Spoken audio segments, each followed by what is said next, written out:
I've transferred your inheritance to my account. It's better this way. My name is Harrison Webb. I'm 44 years old, been a commercial architect in Charleston for 15 years. I was staring at an email from my wife of 12 years at 11:47 p.m. on a Tuesday.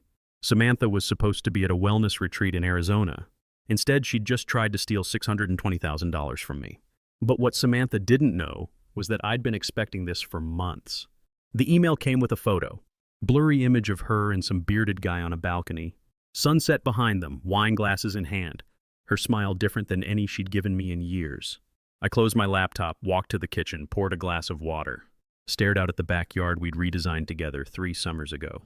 That money wasn't just cash. It represented my Aunt Margaret, who'd raised me after my parents died when I was 14. She'd worked double shifts at the hospital to put me through college. Left everything to me with one simple note: build something that lasts. I looked at my phone. No missed calls, no texts asking if I'd seen the email. Just silence, like she'd already moved on to her new life. I typed 6 words in response. Thanks for letting me know. Then I closed the laptop, finished my water, went to bed. Tomorrow would be a long day. But sitting alone in that king-sized bed, I realized something that should have bothered me, but didn't. I slept better knowing she wasn't coming home. If you like stories about betrayal and how expertise can beat greed, hit that like button and subscribe right now. Every day brings completely new stories, each one more gripping than the last. I met Samantha 15 years ago at an industry conference in Atlanta. She was launching her wellness brand, looking for architects to design her first brick-and-mortar space. I was 29, hungry for projects that weren't just office buildings and parking structures. We married within 3 years, built a life in Charleston where my firm had its headquarters. Bought the Victorian in the historic district with the wraparound porch she'd always wanted. No kids, her choice. The business is my baby, she'd say. I understood. My buildings were mine. For 8 years, things worked. I designed, she built her brand of organic products and wellness retreats. We traveled, hosted dinner parties, looked good on paper and in person. Then my Aunt Margaret got sick. Cancer, fast and merciless. I took a 6-month partial leave to care for her in Atlanta. Samantha visited twice. Hospitals depress me, she explained. I didn't push it. When Margaret died, she left everything to me. The money surprised me. I'd had no idea she'd invested so carefully over the years. Samantha seemed surprised too, suddenly interested in our financial planning in ways she'd never been. We should put it toward expanding the business, she suggested one night over dinner. Her business, she meant. I need to think about what Margaret would want, I said. That was the first crack. Small but visible. Others followed. Samantha started traveling more for research and supplier meetings. Her calls became shorter, often with voices in the background that went quiet when I asked who she was with. Our neighbor Carl stopped by one afternoon while Samantha was at a team retreat in Sedona. Saw someone dropping her off last week, he mentioned casually. Late, wasn't it? Thought you were out of town. I had been. 3-day conference in Boston. I thanked him for the homemade bread his wife had sent over. Didn't ask questions, just filed it away. Then came the password changes. Banking apps locked when they'd never been before. Conversations about finances that ended abruptly when I asked specific questions. One night I found her on the phone in the backyard, voice low, laughing in ways she didn't laugh with me anymore. Just Victoria from the studio, she said, coming inside. Victoria, who'd left the business 8 months earlier. I nodded, didn't correct her, just watched as she poured herself more wine and changed the subject. 2 weeks before Samantha left for what would be her final retreat, my firm's financial advisor called. Someone's been trying to access information about your trust accounts, Mitchell said. Using your personal information but not passing the security protocols. Which accounts? I asked, though I already knew. The inheritance funds. They tried using the last 4 of your social but couldn't answer the security questions. I thanked him, hung up, sat at my desk for a long time. That night, Samantha asked if we could simplify our accounts. It's silly to have so many separate logins and passwords, she said, not meeting my eyes. We should consolidate everything. You're probably right, I said. I'll talk to Mitchell about it. The next day, I drove to Atlanta, met with Catherine Ross, my aunt's attorney for 20 years, and now mine. Explained my concerns without emotion or accusation, just facts. Your aunt was wise to suggest the irrevocable trust structure, Catherine said after I finished. The money is protected regardless of what happens in your marriage. And if someone tried to move those funds without authorization, Catherine's expression hardened. That would be attempted financial fraud with clear legal consequences. I nodded. Let's document everything, and I want to set up a monitoring system that alerts us to any attempts to access, move, or change anything related to the trust. When I got home, Samantha had packed for her retreat. She kissed me briefly before leaving, already distant. I might extend this one, she said at the door. Really dive deep into the practice. I helped load her bags into her car, watched her drive away, went back inside and opened my laptop. I didn't snoop through her emails or texts, didn't call her friends or check her location. I simply opened our shared cloud storage where we kept household documents. In a folder labeled Home Renovation Ideas, a project we'd discussed starting this year, I found what I was looking for. Documents she'd forgotten to move or delete. Screenshots of my accounts, copies of statements, notes about transfer protocols, a photo of a whiteboard with figures. My inheritance amount minus 20% with the note transfer fee explanation. She'd been planning this for months. I closed the folder, walked through our house with its carefully chosen furniture and artwork, felt a strange calm settle over me. The betrayal wasn't shocking. What surprised me was my own response. Not rage or grief, but clarity. For the first time in years, I saw our marriage for what it had become. A transaction she was now terminating because something more profitable had come along. After receiving Samantha's email, I waited exactly 24 hours before making my first move. No emotional response, no desperate calls or texts, just methodical steps. First, I contacted Mitchell and Catherine, forwarding them Samantha's email with a simple note, documentation requested. Both confirmed receipt.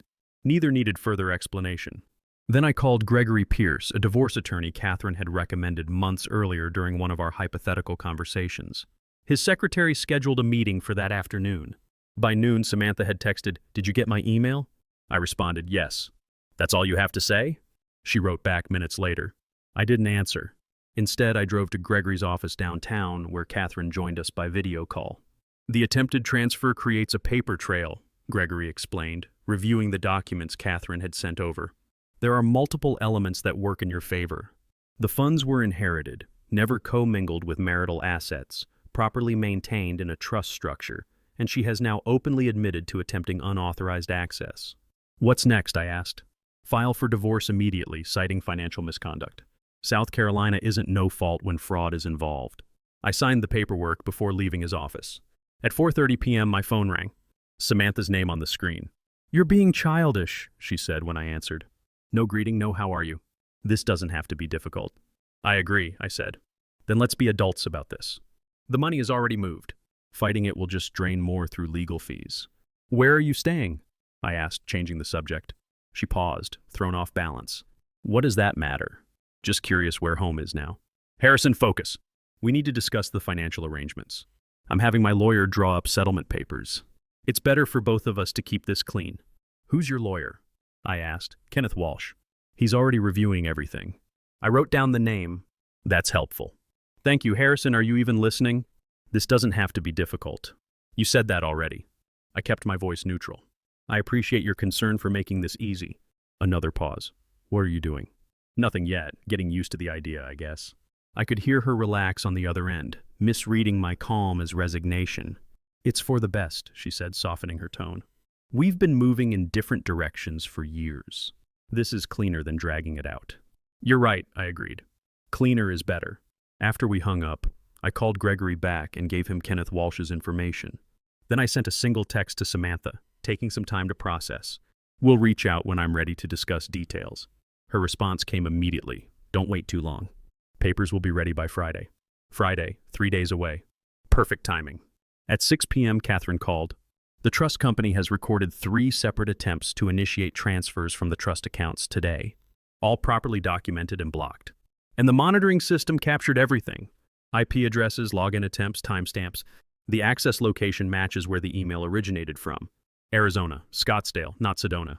Catherine paused. "There's more. The system flagged suspicious activity from last month. Someone exported account details and transfer protocols while logged in through your home network. We have timestamps and device identifiers." I thanked her and hung up. Walked through the empty house that now felt more like evidence than a home. In the kitchen, I opened the bottle of 20-year-old scotch we'd been saving for our 15th anniversary. Poured 2 fingers into a glass. Samantha thought she'd set the trap.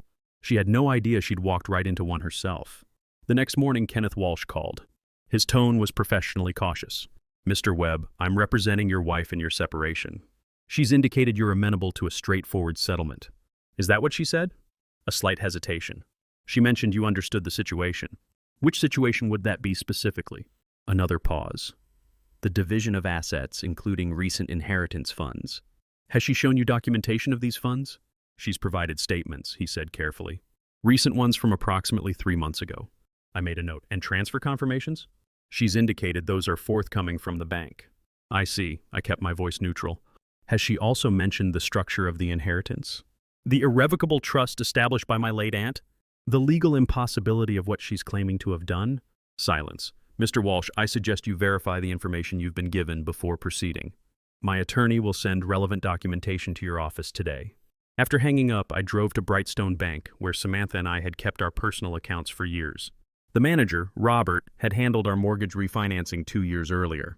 I need to review recent activity on all joint accounts, I explained after he welcomed me into his office. Robert pulled up our information. His expression shifted as he scrolled through the screens. There have been significant withdrawals, he said, over the past 3 months. How significant? He turned the monitor toward me. Regular transfers from our joint account to one I didn't recognize. Small at first, 2,000, 3,500s, then escalating. The most recent, 45,000 2 weeks ago. This receiving account, I asked, pointing to the number. Is it with Brightstone? Robert checked. No, it's external. Northern Lakes Credit Union. I'd never heard of it. Can you print the transaction history for the past 6 months? While waiting for the printouts, I received a text from Gregory, Walsh requesting urgent meeting. Tone significantly changed. By the time I returned to Gregory's office, the picture was becoming clearer. The Northern Lakes account had been opened 8 months ago in Samantha's name only. The address listed was an apartment in Scottsdale, Arizona. Total withdrawals from our joint accounts, $180,000. She's been building a new life for a while, Gregory observed. While still having access to mine, I added. We were reviewing the bank records when Gregory's assistant announced Kenneth Walsh was on the line. I've received the trust documentation, Walsh said, his voice tight. My client may have misrepresented certain aspects of the financial situation, including her ability to access or transfer those funds. That appears to be the case, Gregory replied. Given this new information, I believe it would be beneficial for all parties to discuss a revised approach. My client has already filed for divorce, citing financial misconduct, Gregory replied. The documentation speaks for itself. After the call ended, Gregory looked at me. He'll drop her as a client by end of day. No legitimate attorney wants to be associated with this. What about the money she actually did take from the joint accounts? We'll include it in the filing. Document everything. Let her explain to a judge why she established a hidden residence and systematically drained marital assets. I nodded, feeling strangely hollow. The betrayal went deeper than I'd imagined. This wasn't impulsive. It was calculated, planned over months while she slept beside me, ate across from me, made plans with me. There's one more thing, I said. I need to know who he is. Not for confrontation, not even for the divorce proceedings. I just needed to understand the full scope of what I'd missed while building what I thought was a life together. Gregory nodded. I'll have someone look into it. That evening, my doorbell rang. I opened it to find a courier holding an envelope. Delivery for Harrison Webb, he said. Inside was a letter from Kenneth Walsh formally withdrawing as Samantha's legal representation, with copies sent to both Samantha and the court. Attached was a note from Gregory, first domino. My phone lit up minutes later. Samantha calling. I let it go to voicemail. She called 3 more times before sending a text. What the hell did you do? I didn't respond. While eating a sandwich at the kitchen counter, I received an email from Catherine with a subject line that simply read, Update. The trust company had completed their investigation into the access attempts. They documented multiple unauthorized attempts over 3 months, all captured in detailed logs with IP addresses and timestamps. The report was attached, along with confirmation they'd referred the matter to their legal department for potential criminal investigation. No action required from you at this time, Catherine wrote. But be aware this path is now open. I forwarded everything to Gregory. Just after 9:00 p.m., another text from Samantha. We need to talk now. I replied, through your new attorney when you have one. You've completely overreacted. I was angry when I sent that email. I didn't actually move anything. That's not what the access logs show. A long pause before her next message. What access logs? Instead of answering, I sent one question. Who is he? 20 minutes passed. Finally, this isn't about him. Name? Another long pause. Connor, but he's not important. Last name, Stevens. He's just a friend who's helping me through this. You're focusing on the wrong thing. I didn't respond further. Instead, I searched the name, found a Connor Stevens who taught at a yoga studio in Scottsdale. Former investment broker, according to his LinkedIn profile. Left the financial sector 3 years ago to pursue more meaningful connections. The The next morning I met with Carl, our neighbor. "The guy you saw dropping Samantha off," I began. "Would you recognize him again?" Carl nodded slowly. "Tall guy, beard, drives a gray Tesla." I showed him the photo from Samantha's email. "This him?" He squinted at the image. "Yeah, that's the guy. He was here maybe 5, 6 times while you were traveling." I thanked him, asked if he'd be willing to provide a statement. He agreed without hesitation. At 11 a.m., Gregory called. "We've got a complication. Samantha's hired Alexander Hunt. Hunt had a reputation for aggressive divorce litigation. Expensive but effective. He's requested an emergency hearing to contest the financial misconduct claim," Gregory continued. "Says his client has evidence all financial decisions were discussed and agreed upon." "When's the hearing?" "Monday morning. 3 days away." I thought about the apartment in Scottsdale, the Northern Lakes account, the man named Connor who'd been in my house while I was away. "Let's give Hunt something to think about," I said. That afternoon, Gregory delivered a package to Hunt's office containing copies of everything. The trust access logs, the bank records showing systematic withdrawals, the apartment lease in Scottsdale, Carl's notarized statement about Connor's visits, and screenshots from Samantha's home renovation ideas folder showing her notes on how to access my accounts. By 5 p.m., Gregory received a call from Hunt requesting an urgent meeting to discuss settlement options. "He's seen enough," Gregory told me afterward. "Offered a clean split. She keeps what she already took, makes no further claims. You keep everything else, including the house and full inheritance." "Counter," I said. "She returns half of what she took from joint accounts and signs a non-disclosure agreement." "I don't pursue the fraud angle." Gregory raised an eyebrow. "You could get more." "I don't want more, I want done." The morning of what would have been our emergency hearing, Samantha and her attorney arrived at the courthouse to find Gregory waiting with a settlement agreement already prepared. No Hunt, no judge, no public spectacle. I waited in the consultation room while Gregory explained the terms. Samantha would transfer $90,000, half the money taken from joint accounts, back within 24 hours. She would make no claims against the inheritance or any other assets. She would sign a non-disclosure agreement preventing her from discussing our marriage or divorce with anyone. In exchange, I would not pursue any fraud charges related to the attempted theft of trust funds. Through the glass walls, I saw her face as Gregory handed over the evidence file. Photographs, statements, account logs. Her expression shifted from defiance to shock to something like defeat. She glanced toward the room where I sat, then quickly looked away. Hunt reviewed everything, leaning close to whisper in her ear. She nodded slowly. 10 minutes later, they entered the room. "My client accepts the terms," Hunt stated formally. Gregory slid the agreement across the table. Samantha signed without reading it, her handwriting shaky but determined. I signed my portion, then slid a separate envelope across to her. "What's this?" she asked, the first words she'd spoken. "The passwords," I said. "To the cloud storage, house alarm, everything else you might need to get whatever you left behind." Her eyes finally met mine, searching for anger or triumph. Finding neither, she looked more lost than I'd ever seen her. "It was never about the money," I said quietly. "That would have been simpler." Hunt touched her elbow, guiding her to stand. She clutched the envelope as they left, never looking back. 6 months later, I sold the house in the historic district. Too many empty rooms, too many memories to paint over. The new owners, a young family with twins, loved the wraparound porch and the garden Samantha had planted along the stone path. I moved to a loft downtown, walking distance to my firm's office. Bought less furniture, kept fewer things. Catherine helped me restructure my aunt's inheritance into a foundation supporting architectural scholarships for kids who'd lost parents. Its first recipient was a 17-year-old girl from rural Georgia whose essay about designing spaces that heal resonated with the selection committee. "Margaret would have loved her," Catherine said when we awarded the scholarship. I thought about my aunt often. Her practical wisdom, her insistence that creating something worthwhile required equal parts vision and vigilance. One afternoon, collecting mail in the lobby of my building, I found an envelope with no return address. Inside was a check for exactly $90,000 and a brief note, the rest of what I owed. No signature, none needed. That evening, I walked down to the waterfront where Samantha and I had once talked about opening a joint venture. A wellness space I would design, she would operate. A dream that had died long before our marriage had. I sat on a bench watching cargo ships pass, the check still in my pocket. Tomorrow I would deposit it into the foundation account. Another scholarship. Another chance to build something that might last. My phone buzzed with a text from Mitchell. "Dinner still on for 7?" Bringing that architect I mentioned. I glanced at my watch. Just enough time to walk home, change, and head to the restaurant. Just enough time to decide to say yes to whatever came next. On my way, I texted back and stood to face the evening. Sometimes the strongest response to betrayal isn't revenge. It's rebuilding. If you enjoyed this story, hit that like button and let me know in the comments what you think about how Harrison handled the situation. And if you haven't subscribed yet, subscribe and ring that notification bell to get alerts about new stories like this one.